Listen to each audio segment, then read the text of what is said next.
رسول اللہ صلی اللہ علیہ وسلم نے فرمایا انکم سترون اثرة بعدی، میرے صحابہ ایک وقت آنے والا ہے ترجیحات کا دور ہوگا، حق تمہارا ہوگا، مل کسی اور کو جائے گا، واویلا کرنے کی ضرورت نہیں، لڑائی کی ضرورت نہیں، لیگ پولنگ کی ضرورت نہیں، پریشانی کی بھی ضرورت نہیں۔ یہاں اگر کچھ مل بھی گیا اولها ندامہ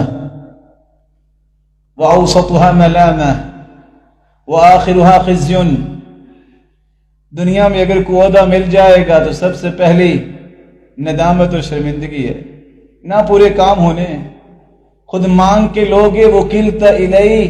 اللہ فرمائے گا تم اپنے کاموں کو خود نپٹاؤ، میں نہیں مدد کروں گا، تمہیں دی جائے گی اعنت علی، پھر مدد اللہ کی طرف سے آئے گی۔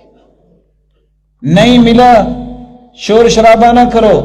ایک کام کر لو، فاصبروا حتی تلقونی، صبر تم کر لینا، میں حوض کوثر پہ تمہارا انتظار کروں۔